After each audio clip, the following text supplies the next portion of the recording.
The city council right here in Washington, D.C. will consider an extreme bill which would deregulate abortion in our nation's capital.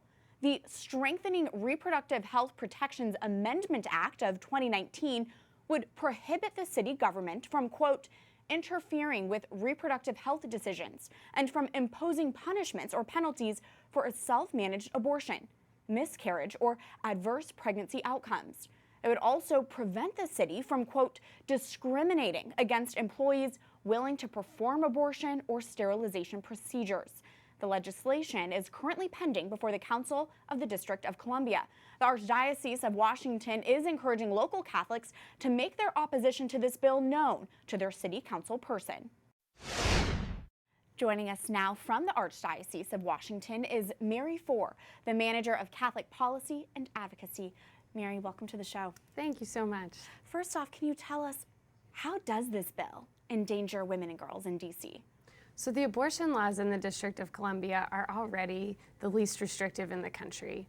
A woman can have an abortion at any age without parental notification, at any stage in pregnancy, for any reason that she wants. But what this bill does is it says that the D.C. government cannot regulate or interfere with abortion or childbirth in any manner. Wow. Are there other areas of the bill that are of concern to you that you want to highlight to our viewers? There are. This bill also says that those who are participating in abortions are protected. Their conscience rights are protected.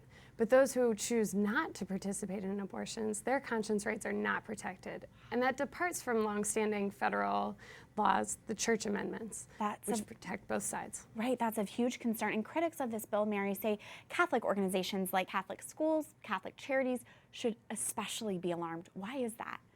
So the definition of healthcare provider in this bill is so broad as to encompass anyone who provides healthcare in any manner. And so that includes a number of employees of our Catholic schools and Catholic organizations. Because of that, we run into this problem where Catholic organizations under this bill would not be able to act in accordance with their mission. Mary, you mentioned that this law would not only impact abortion regulation, but childbirth regulation. Can you speak more to that? Sure. The bill says that the district government shall not interfere with or regulate or restrict the facilities or services with regard to abortion and also childbirth. Sewage removal, sanitary conditions, mandatory reporting of abuse of minors, those are all government regulations, and they're necessary ones. DC already has the highest maternal mortality rate in the country. It's actually double the national average, more than double. And the change in this bill to say there's no regulation of these facilities allowed will only make those conditions worse. Thank you for bringing that to our attention. And I know before we began this conversation, you were telling me about a possible example that could happen in a kindergarten class with a teacher. Can you give that illustration to our viewers right now? Right. So under this bill, if, for example, a kindergarten teacher would say to her class, I'll be out. I was out last week because unfortunately I had a miscarriage. Can we pray for the baby? We would applaud that as beautiful, and we would pray for that child.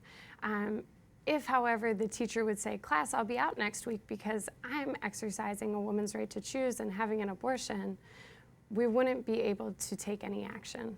Wow, within a Catholic school? Within a Catholic school. This law would protect that. Mary, you work at the Archdiocese of Washington. How has the Archdiocese been encouraging local Catholics and local pro-lifers to respond to this bill? This bill really endangers women, women who are pregnant and planning to give birth to their child, and women who are pregnant and struggling with the decision of what to do there.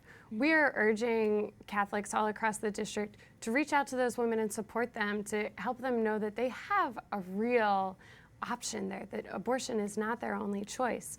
We're also working with our pastors all across the diocese, all across the district, to distribute these postcards that oppose the legislation and say, abortion in an unregulated facility by doctors without a license at any stage through 9 months is not safe for women. Right. We know no abortion is safe for a woman. Absolutely. And I know we are talking about Washington, D.C. right now, but why should all of our viewers be paying attention to this? Why is this an issue that's not just a local concern?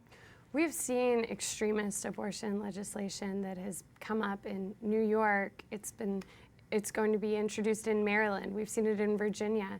This is some of the most extreme abortion legislation in the country. To say that an abortion clinic that's classified as an ambulatory surgery center does not have to comply with sanitary conditions is extreme, beyond anything that I could have imagined before. And I think that we will see this as model legislation throughout the country. Well, thank you for your advocacy and for your pro-life work and for being here today. Mary Ford with the Archdiocese of Washington, thank you. Thank you.